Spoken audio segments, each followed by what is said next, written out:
At dawn, the Colosseum breathed before the city did. Its towering arches glowed faintly under the rising sun, bronze light crawling across ancient stone, still stained with yesterday's blood. The air was thick, a mix of damp dust, sweat, and the faint tang of iron.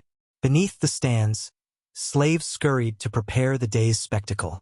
Baskets overflowed with olives, cheap wine, and roasted chickpeas, while vendors shouted to an audience that had not yet arrived. Above them, banners snapped softly in the early wind, crimson against a pale Roman sky. Beyond the great iron gates, handlers wrangled half-starved predators. Lions with ribs like iron bars snarled at their keepers. Panthers clawed at wooden cages. An elephant bellowed from the shadows, iron chains clanking against the stone floor. These were not trained beasts. They were offerings to the crowd's hunger. And in the dim corridors nearby, the sound of metal striking metal rang sharp. Gladiators testing their blades, ensuring they'd bite cleanly when the gates opened. Above ground, the roar began to build. Tens of thousands of Romans poured into the stands.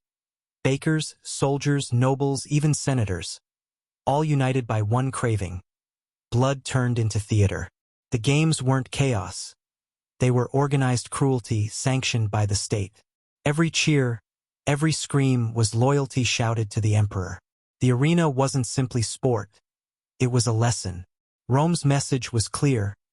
Even death obeyed its empire. Beneath the spectacle, an unsettling truth hid. The games were no accident of culture, they were machinery. Violence had become Rome's most effective sermon, teaching its citizens to adore domination.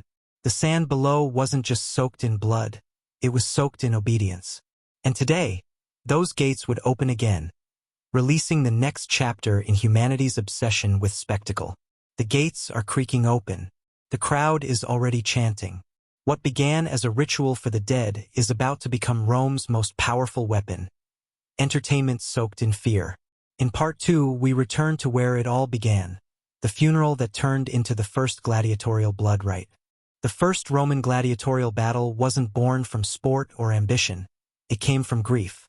In 264 BC, when Decimus Junius Brutus Scaeva died, his sons chose not to honor him with statues or temples. Instead, they offered blood. 3 pairs of slaves were armed and sent to fight to the death in the Forum Boarium, a cattle market reeking of dung, smoke, and sacrifice. The clash of blades echoed through the stalls as citizens gathered, half horrified, half entranced. Rome had discovered a new language, death as devotion. This was no mere spectacle. It was munus, a sacred duty owed to the dead. The Romans believed blood soothed restless spirits, and that violence, properly staged, honored the ancestors. Yet this ritual wasn't purely Roman. Its roots ran south to Campania, where warriors once sacrificed captives beside graves. Over generations, random killings evolved into ritual combat. Not slaughter, but performance. The victors weren't just fighters. They were priests of violence, sanctifying death itself. As Rome expanded, its elites saw opportunity. Funerals turned into declarations of power. To bury a man with gold showed wealth. To bury him beneath spilled blood showed dominance. Families competed to outdo one another, hiring fighters, musicians, even architects to turn mourning into theater. Every noble corpse demanded a greater show. Every drop of blood became currency in the politics of prestige. By the 3rd century BC, the state had taken notice. What began as family ritual evolved into state propaganda. Festivals once devoted to Jupiter now featured gladiators, framed as sacred offerings but driven by politics. Each fight reminded citizens who commanded both life and death. Even the armor told a story. Samnite helmets, Thracian blades, Gallic shields. Every swing replaying Rome's victories over its former enemies. Temporary wooden stands soon gave way to grand arenas. Death had become infrastructure. Stone amphitheaters rose across Italy. Temples not to gods, but to spectacle. The blood of men was the mortar that held the empire's unity. Each fatal duel whispered the same promise. Rome controls all, even the meaning of dying. From sacred funerals to state-funded slaughter, Rome had turned death into ceremony. But the dead weren't the only ones being offered to the crowd. In Part 3, beasts from the ends of the earth arrive. Lions, elephants, and creatures Rome would destroy simply to prove it could. When the crowds grew tired of watching men die, Rome gave them something wilder. From across deserts, jungles, and distant coasts, the empire dragged the animal kingdom into chains. Lions from Numidia, leopards from the Caucasus, crocodiles from the Nile, all herded toward the Colosseum to feed a new kind of hunger. The Romans called these displays venations, hunts. But they weren't about survival. They were demonstrations of dominance. Each beast that bled beneath the Roman sun declared that the empire could even conquer nature itself. In 46 BC, Julius Caesar staged the first of these spectacles on an impossible scale. Among the roaring creatures he paraded stood something no European had ever seen: a giraffe. To the Romans it was a curiosity, a camelopard, half camel, half leopard. The wonder lasted minutes. The cruelty endured longer. Thrown into the arena, the animal was torn apart before tens of thousands. The message was unmistakable. If Rome could seize the strangest life under the sun, there was nothing beyond its reach. By the time the Colosseum opened in AD 80, the scale of slaughter defied imagination. Emperor Titus celebrated its inauguration with 100 days of games and more than 9,000 animals killed. Excavations have revealed bones bearing the marks of deliberate starvation, proof that lions and bears were weakened to ensure swift, spectacular deaths. What had begun as ritual sacrifice had become an assembly line of extinction. Behind the screams, another kind of choreography played out. Trappers and sailors built an invisible empire of supply. Caravans crossed the Sahara dragging cages. Fleets floated them down the Nile. Each shipment of suffering arrived in Rome like a trophy. Even death required logistics, and the Romans turned it into art. When a panther burst from its crate and the crowd gasped, they were witnessing months of planning, cruelty packaged for applause. Emperors soon joined the performance. Commodus fancied himself Hercules reborn, striding into the arena with bow and club to slay crippled animals before a trembling audience. He wanted to look divine. He only proved deranged. The crowd cheered anyway because in Rome silence could be fatal.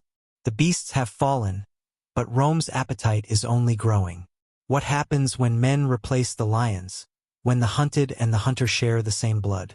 In Part 4, step into the sand with the gladiators themselves and see how the empire turned men into myths and slaughter into sport. When the beasts were caged and the crowds grew restless, Rome returned to what it loved most: the theater of men. To the outside world, a gladiator might have seemed a warrior, proud and defiant.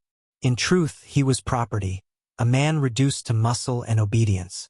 Behind the marble walls, thousands of slaves, criminals, and captives trained in Ludi. The grim gladiator schools scattered across the empire. Each morning began with the clang of chains and ended in exhaustion. They weren't soldiers of Rome. They were its warnings. The crowd believed the contests were fair, 2 men, 1 victor. But fairness was never the goal. Rome thrived on imbalance. Fights were engineered for cruelty, pairing experts against the weak, arming one with steel and another with wood. Prisoners dressed as jesters were thrown to seasoned killers to amuse a public that had forgotten pity. The spectators laughed as the doomed fell, their deaths disguised as sport. Each type of fighter carried symbolism. The retiarius, with his fisherman's net and trident, represented cunning. The secutor, with smooth helmet and round shield, embodied brute force. Their duels weren't just contests, they were allegories acted in flesh. Would skill trap strength or strength crush guile? Even the weapons told stories, engineered for spectacle and suspense. Rome's obsession with novelty drove cruelty to absurdity. Sometimes a single gladiator faced several opponents. Other times, entire formations mimicked small armies, dying by the dozens to recreate Rome's past victories. And when repetition dulled the thrill, new innovations appeared: female gladiators, dwarfs, even exotic foreigners forced into mismatched combat. Every strange pairing was another way to keep the crowd screaming. Helmets muffled breath, armor restricted movement, sometimes intentionally. A cruel design choice to make defeat inevitable. The roar of 50,000 masked the gasps of suffocating fighters beneath metal and sweat. The Colosseum had become more than an arena. It was an operating table for Rome's soul, where cruelty was studied, refined, and applauded. But even this blood-soaked theater wasn't enough. Rome would soon add a new act, one where execution became art, where myths were reenacted in agony, and where condemned men were forced to die as living legends. In Part 5, we descend into the most grotesque show of all, when theater met torture. By midday, when the sun burned high and the morning duels had drenched the sand, Rome shifted gears. Now came the damnatio ad bestias, condemnation to the beasts. The arena became a stage, the condemned its unwilling actors. Criminals, deserters, and slaves were shoved through the gates, trembling beneath wooden masks and borrowed costumes.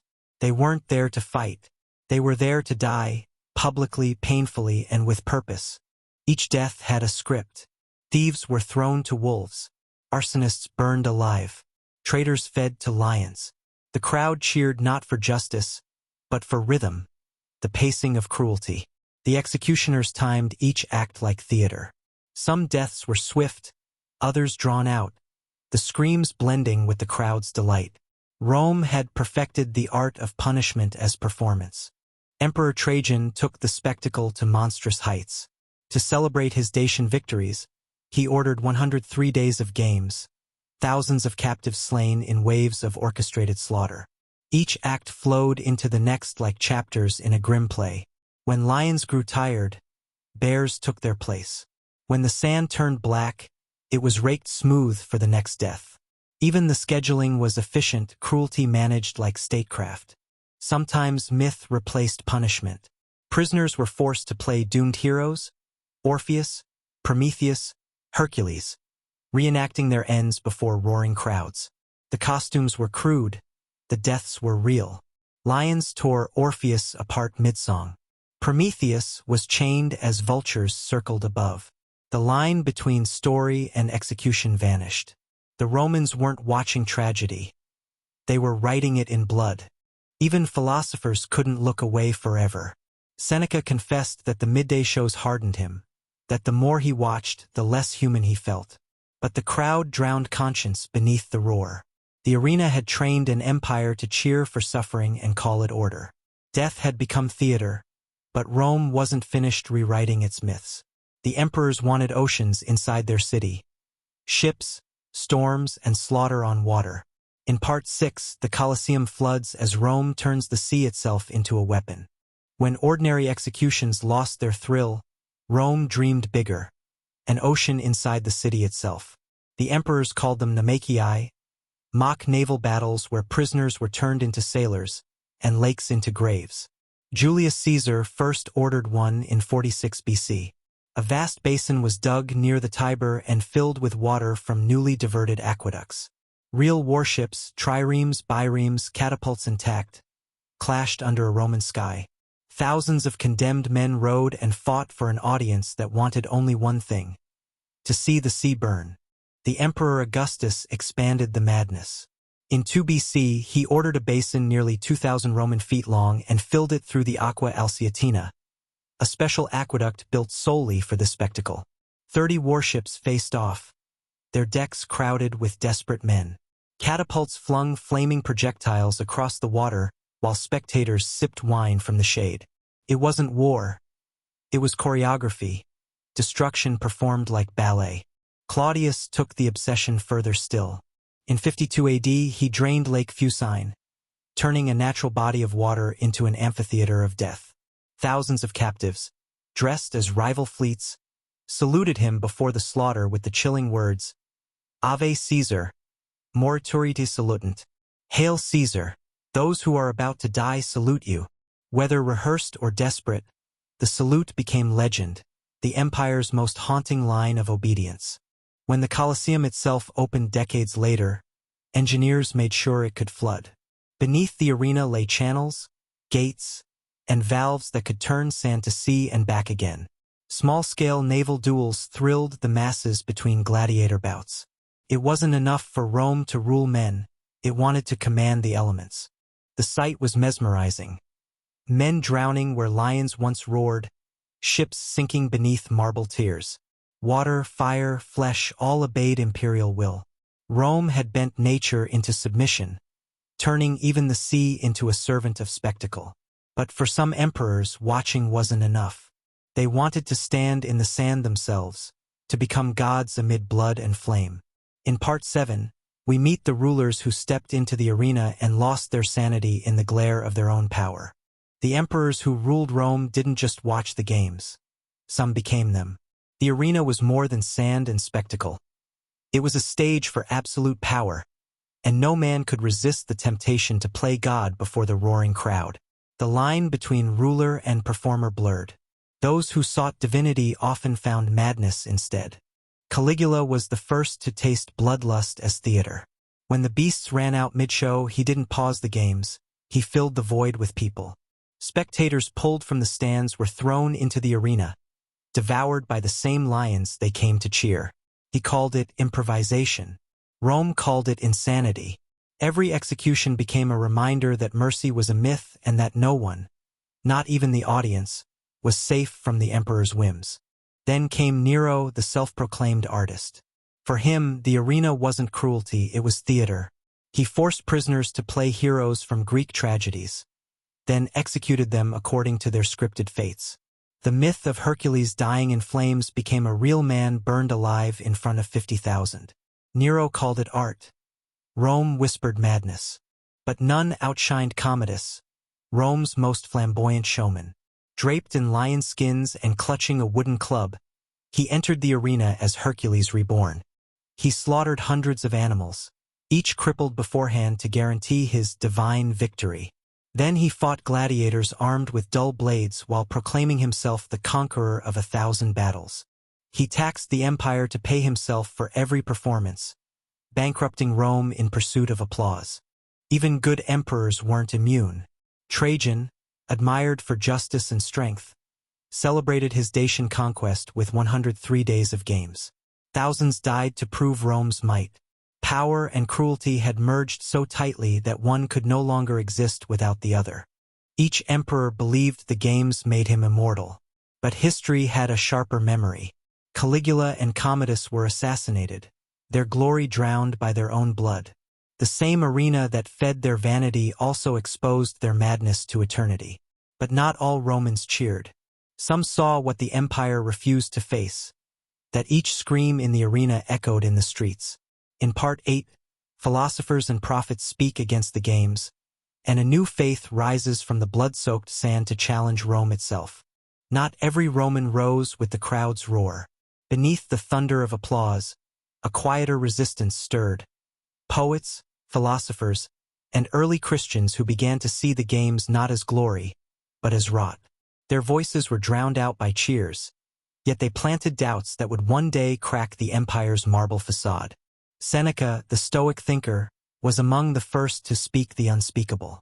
In his letters, he confessed that the midday executions poisoned the soul, that every cheer stripped men of empathy. "I left the arena less human than I entered," he wrote. But even Seneca, advisor to emperors, couldn't silence the beast of public demand.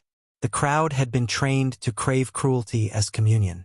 Cicero, centuries earlier, had warned that cruelty for pleasure would corrode civic virtue. Yet even he hosted games when politics required it. The contradiction was the heart of Rome, moral philosophy on parchment, blood on the sand. To govern meant to feed the beast. Then came the Christians, and with them defiance wrapped in faith. To them, the amphitheater was not entertainment, it was hell made visible. Refusing to worship Roman gods, they were thrown to lions as the crowd sang praises to Jupiter. Yet their composure unsettled the audience. Instead of begging, many prayed. Their courage turned executions into sermons. Tertullian, one of their voices, wrote that the games were seeds of cruelty, that each death fed an empire starving for its own soul. Economically, the games were devouring Rome from within. Emperors bankrupted treasuries to stage greater spectacles, competing to outshine their predecessors. What once displayed strength now revealed desperation.